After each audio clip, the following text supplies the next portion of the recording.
আল্লাহ নবী সাল্লাল্লাহু আলাইহি ওয়াসাল্লাম বলেন, ইন্না মিন আশরাতিস সাআ, কিয়ামতের মৌলিক আলামতের একটা আলামত হলো আন তুরফাআল ইলম। আল্লাহ তাআলা দুনিয়া থেকে ইলমে দ্বীন উঠিয়ে নেবেন। যুবকরা ভালো করে শুনেন, কিয়ামতের মৌলিক আলামতের একটা আলামত আন তুরফাআল ইলম, আল্লাহ তাআলা দুনিয়া থেকে ইলমে দ্বীন উঠিয়ে নেবেন। এখন আপনি প্রশ্ন করতে পারেন, হুজুর এত মাদ্রাসা, ফেসবুকে হুজুরদের এখন তো ট্রেন্ডেই থাকে হুজুরেরা, কোন হুজুর কি কার চেয়ে সুন্দর টপিকে কথা বলবে, কোন হুজুর কিভাবে কোন ভাইরাল টপিকে কথা বলবে, আছে না? একদল অপেক্ষায় থাকে যে কোনো ভাইরাল টপিক আসলে একটা লেকচার মারবে। হুজুরদের এত লেকচার, ফেসবুক খুললেই হুজুরদের আলোচনা, ইউটিউব খুললেই হুজুরদের আলোচনা, এত এত কিতাব অনুবাদ হয়ে গিয়েছে, আপনি বাংলা বাজার গেলে মাথা নষ্ট হয়ে যাবে।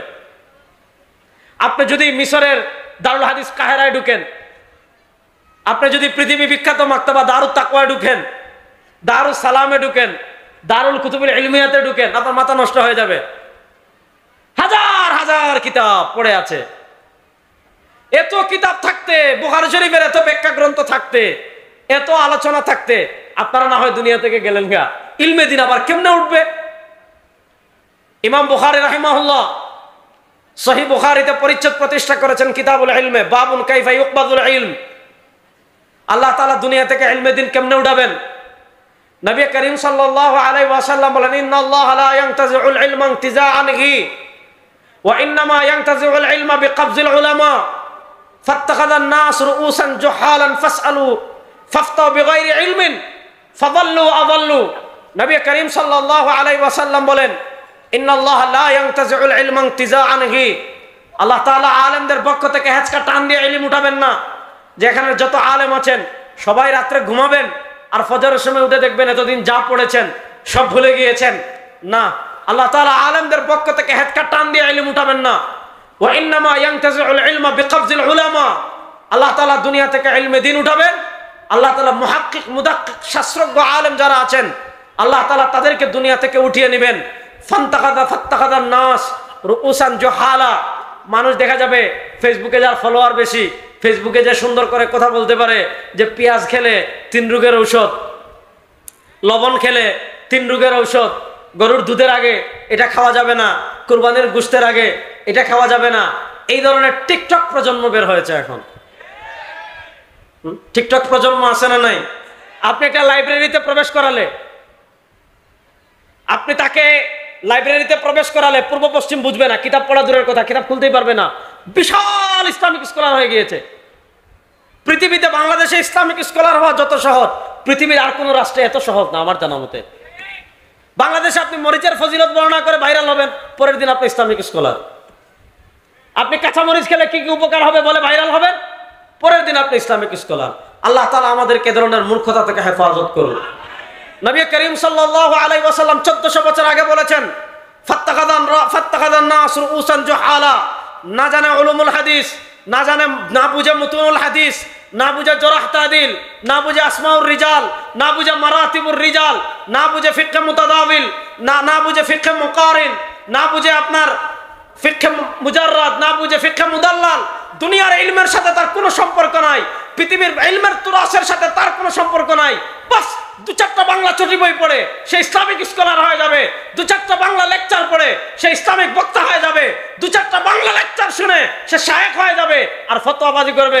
মানুষ মনে করবে এই তো আমাদের বড় শায়েখ, মানুষ তার কাছে ফতোয়া জিজ্ঞাসা করবে। ফাফতা বিগাইরি ইলমিন, সে ইলমে দ্বীন ছাড়া ফতোয়া দিবে। ফাদাল্লু, সে পথভ্রষ্ট, ওয়া আদাল্লু, তাকে যারা অনুসরণ করবে এদেরকেও সে পথভ্রষ্ট করবে।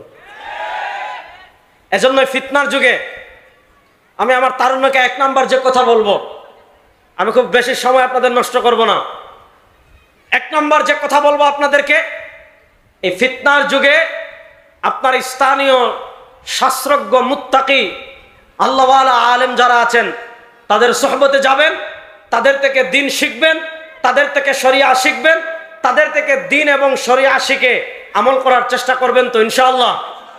কারা কারা চেষ্টা করবেন দেখি ইনশাআল্লাহ? আল্লাহ তাআলা সবাইকে তৌফিক দান করুক, সবাই বলেন আমিন। এবার আসেন দ্বিতীয় কথায় যাই, এই কথা বলে আমি বিদায় নেব। সহিহ বুখারীতে একটা হাদিস আসছে, হাদিসটা পড়ব। নবী করিম সাল্লাল্লাহু আলাইহি ওয়াসাল্লাম যেহেতু বলেছিলাম যুবকরা বেশি হাদিসটা শুনবেন, নবী করিম সাল্লাল্লাহু আলাইহি ওয়াসাল্লাম আজ থেকে 1400 বছর আগে বলে গিয়েছেন, আমার উম্মার ভিতর এমন একটা প্রজন্ম আসবে, আমার উম্মার মধ্যে এমন একটা সময় আসবে, আমার উম্মার ভিতর এমন একটা কাল আসবে, আমার উম্মার ভিতর এমন একটা সময় আসবে। উম্মার অবস্থা কি হবে জানেন? লা তাত্তাবিউন্না সুনানা মান কানা ক্বাবলাকুম শিবরাম বিশিবরিন ওয়া যিরাআন বিযিরাইন হাত্তা লাউ সালাকু ফি জুহরি যাব্বিন লাসালাকতুমু ক্বালু আহুমুল ইয়াহুদ ওয়ান নাসারা ক্বালা ফামান। নবী করিম সাল্লাল্লাহু আলাইহি ওয়াসাল্লাম বলেন, এই উম্মার উপর এমন এক সময় আসবে, লা তাত্তাবিউন্না সুনানা মান কানা ক্বাবলাকুম শিবরাম বিশিবরিন ওয়া যিরাআন বিযিরা।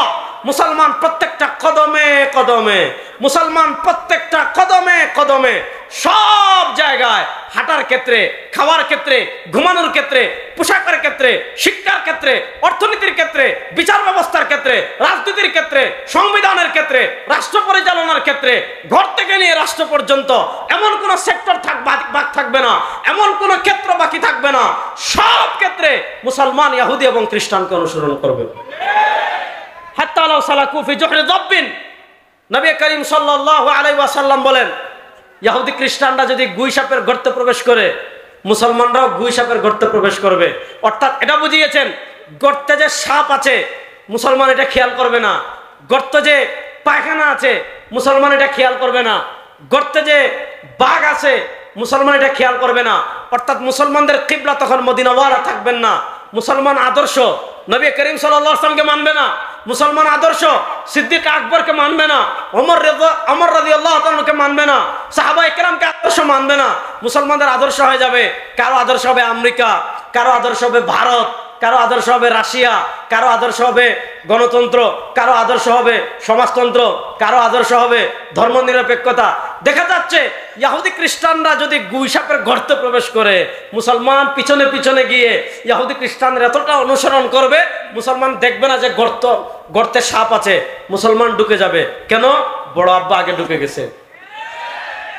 বড় আব্বা বুঝছেননি? বড় আব্বা মানে ইহুদি এবং খ্রিস্টান। 1400 বছর আগে নবী করিম সাল্লাল্লাহু আলাইহি ওয়াসাল্লাম আমাদেরকে সতর্ক করেছেন। 1400 বছর পর আপনি হিসাব মিলান। আজকে 12ই রবিউল আউয়াল, সারা বাংলাদেশের জশ্নে জুলুস হয়েছে।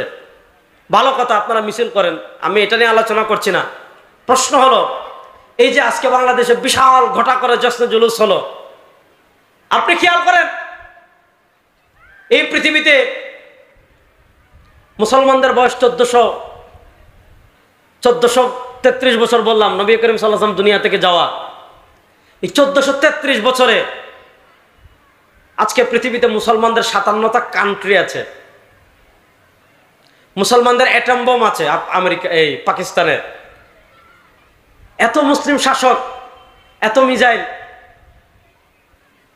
এত ট্যাঙ্ক, এত আপনার বলেন ড্রোন। প্রশ্ন হলো, 57টা মুসলিম কান্ট্রি থাকতে, মুসলমানদের অ্যাটম বোম থাকতে, মুসলমানদের এত এত মিসাইল থাকতে, মুসলমানদের এত এত ড্রোন থাকতে, আজকে কেন বায়তুল মাকদিস ইহুদিদের হাতে?